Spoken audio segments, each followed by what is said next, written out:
ബഹുമാനപ്പെട്ട അധ്യക്ഷൻ Shri Joseph master, ഈ യോഗത്തിൽ പങ്കെടുക്കുന്ന ശ്രീ മുരുകേശൻ, ശ്രീ വി ഒ ജോണി, മുജീബ്, സിദ്ദീഖ്, നമ്മുടെ ഇവിടെ നടക്കുന്ന ഈ പരിപാടിയിലെ ഏറ്റവും പ്രധാനപ്പെട്ട ചടങ്ങായ സ്വാമി അയ്യപ്പപ്പണിക്കർ പുരസ്കാരം നേടിയ ആര്യ അംബിക, ഈ ഇശൽ നിലാവ് പരിപാടി ആസ്വദിക്കാനെത്തിയിട്ടുള്ള നാട്ടുകാരെ, സുഹൃത്തുക്കളെ, ഒരു പൊതു സംഘടനയുടെ ഒരു പരിപാടിയുമായി ബന്ധപ്പെട്ട് ഒരു സാംസ്കാരിക സമ്മേളനം സംഘടിപ്പിക്കുക എന്നുള്ളതൊരു ചടങ്ങാണ്. ആ സാംസ്കാരിക സമ്മേളനത്തിൽ എന്ത് സംസാരിച്ചാലും, എന്ത് സാംസ്കാരികമായ കാര്യങ്ങൾ വിശകലനം ചെയ്താലും അത് സാധാരണഗതിയിൽ അതിൽ ഈ പരിപാടി ആസ്വദിക്കുക, അതിൻ്റെ പ്രധാനപ്പെട്ട പരിപാടി ആസ്വദിക്കാൻ വരുന്ന ആളുകൾ ശ്രദ്ധിക്കാറില്ല എന്നുള്ളത് ഒരു പച്ചയായ സത്യമാണ്. ഞാനുൾപ്പെടെയുള്ള ആളുകൾ ഒരുപാട് പരിപാടികൾ സംഘടിപ്പിച്ചിട്ടുണ്ട്. അപ്പം അതിൻ്റെ പ്രധാന സംഘാടകനായി നിൽക്കുമ്പോൾ നമ്മുടെ ആവശ്യം തന്നെ, നമ്മളായിരിക്കും പ്രധാനമായിട്ട് ആളുകളെ പ്രസംഗിക്കാൻ ക്ഷണിക്കുന്നത്. വേഗം ഒന്ന് അവസാനിപ്പിച്ച് തന്നെ ആൾക്കാർ അക്ഷമരായിരിക്കും എന്ന് പറഞ്ഞാണ് നമ്മൾ ആളുകളെ സംസാരിക്കാൻ വിളിക്കുന്നത് തന്നെ. ചുവട്ടിൽ ഇത് പറഞ്ഞിട്ടാണ്. അപ്പം അതുകൊണ്ട് ഈ സംസാരം ഒരു അരോചകമാകുന്നതിന് മുമ്പ് എന്തായാലും ഞാനിത് അവസാനിപ്പിക്കാം. ഈ സംഘടന ലക്ഷ്യം വെക്കുന്നത് ഒരു മാപ്പിള ഗാനമേള സംഘടിപ്പിക്കുക എന്നത് മാത്രമല്ല. ഇതിൻ്റെ പിന്നിലുള്ള ഒരു ചേതോവികാരം സമൂഹത്തിലെ ഏറ്റവും സാമ്പത്തികമായി പിന്നോക്കം നിൽക്കുന്ന ആളുകളെ ചില മാരകമായ അസുഖങ്ങളുമായി ബന്ധപ്പെട്ട് അവർക്ക് ആവശ്യമായ സാമ്പത്തിക സഹായം കൊടുക്കുക എന്നുള്ളതാണ്. അതൊരു പ്രധാനപ്പെട്ട ലക്ഷ്യമാണ്. അത് പറയാൻ കാരണം, നമ്മുടെ ഈ സമൂഹം ഇന്ന് ഒരു ഉപഭോഗ സംസ്കാരത്തിൻ്റെ ഭാഗമായി മാറിക്കഴിഞ്ഞു. നമ്മുടെ രാജ്യം ഒരുപാട് മൂല്യങ്ങളുള്ള, മറ്റു രാജ്യങ്ങൾക്കൊക്കെ മാതൃകയായിട്ടുള്ള ഒരു രാജ്യമാണ്.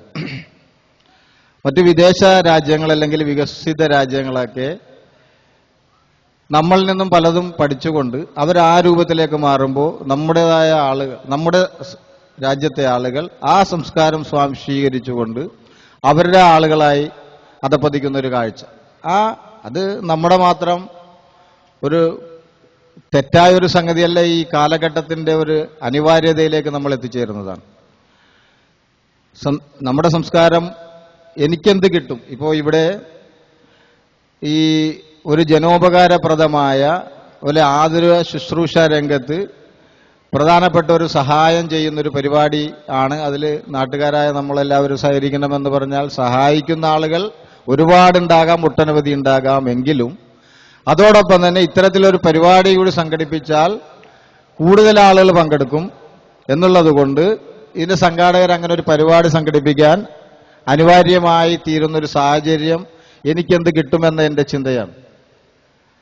നമ്മൾ അങ്ങോട്ട് എന്തെങ്കിലും കൊടുത്താൽ അതിനേക്കാൾ കൂടുതൽ എന്തെങ്കിലും കിട്ടും നമുക്കെന്നുള്ള ഒരു ചിന്താഗതിയുടെ ഭാഗമായി തീരുമ്പോൾ ഈ രാജ്യത്ത് നിലനിന്നിരുന്ന, നമ്മുടെ നാട്ടുപ്രദേശത്ത് നിലനിന്നിരുന്ന ഒരുപാട് നന്മകൾ ഇല്ലാതാകുന്നൊരു സാഹചര്യമാണ്. നമ്മൾ ഡെയിലി ദിനേന എന്നോളം പത്രങ്ങൾ വായിക്കുമ്പോൾ നമ്മൾ കേൾവിയില്ലാത്ത സംഭവവികാസങ്ങൾ ഈ രാജ്യത്ത് നടന്നുകൊണ്ടിരിക്കുന്നു.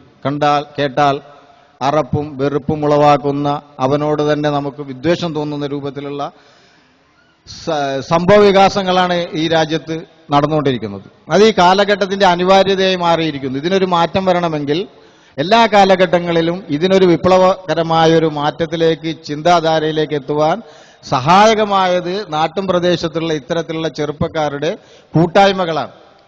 പണ്ട് നമ്മുടെ ഈ രാജ്യത്തുള്ള അല്ലെങ്കിൽ നാട്ടിലുള്ള ഒരുപാട് ആഘോഷങ്ങൾക്കൊക്കെ അതുമായി ബന്ധപ്പെട്ട് ചെറുപ്പക്കാരുടെ സംഘങ്ങൾ, അതിൽ ജാതി, മത, ഭാഷ യാതൊരു വ്യത്യാസവുമില്ലാതെ എല്ലാവരും സഹകരിച്ചുകൊണ്ട് ഈ രാജ്യത്തിന്റെ പുരോഗതിക്ക്, അത് ഈ രാജ്യത്തെ പുരോഗതിക്ക് അനിവാര്യമായ സംഗതിയാണ്. ഇന്നത് മാറിയിട്ട് ജനം എല്ലാത്തിനും ലാഭേച്ഛയിലേക്ക് ചിന്തിച്ചു തുടങ്ങിയതിൻ്റെ ഒരുപാട് കുഴപ്പങ്ങൾ ഈ രാജ്യത്തുണ്ട്. അത് ഈ രാജ്യത്തിന് ഗുണമല്ല എന്ന് മനസ്സിലാക്കിക്കൊണ്ട് ഇപ്പോഴും നമ്മുടെ ഈ സമൂഹത്തിൽ അന്യം നിന്നു പോകാത്ത ചില നന്മകൾ ഉയർത്തിപ്പിടിക്കുവാനുള്ള ഒരു ശ്രമമാണ് ഇതിൻ്റെ സംഘാടകർ ഈ പരിപാടിയിലൂടെ ലക്ഷ്യമിടുന്നത് എന്നുള്ളത് കൊണ്ട് ഈ പരിപാടി, ഞാൻ ഇങ്ങനെ ഒരു ഉദ്ഘാടകൻ പോയി ഒരു പരിപാടിക്കൊന്നും പോകുന്ന ഒരാളല്ല, ഒരു രാഷ്ട്രീയ പൊതുപ്രവർത്തകർ അതുപോലെ ആശംസ പ്രാസംഗികനൊക്കെ ആയിട്ട് പോകാന്നല്ലാതെ ഉദ്ഘാടന പരിപാടിയായിട്ടൊന്നും പോകാറില്ല. അസം വിളിച്ചു. അസൻ എൻ്റെ ഒരു കുടുംബ ബന്ധുവാണ്, തൊഴിലിൽ സഹപ്രവർത്തകനാണ്. എങ്ങനെയൊക്കെയുള്ള ബന്ധങ്ങളൊക്കെ വെച്ചിട്ട് അസം വിളിച്ചപ്പോൾ ഞാൻ വന്നതാണ്. അപ്പൊ എന്തായാലും നിങ്ങളുടെ ഈ പ്രധാനപ്പെട്ട ലക്ഷ്യം കവർന്നെടുക്കാൻ ഞാൻ ഉദ്ദേശിക്കുന്നില്ല. ഈ പരിപാടിയിലേക്ക് വിളിച്ചതിൻ്റെ സംഘാടകർക്ക് എൻ്റെ അഗൈതവമായ കൃതജ്ഞത രേഖപ്പെടുത്തുവാൻ ഈ അവസരം ഞാൻ ഉപയോഗിക്കുന്നതോടൊപ്പം തന്നെ ഈ നമ്മുടെ ഈ തരത്തിലുള്ള ഒരു ചെറുപ്പക്കാരുടെ സംഘം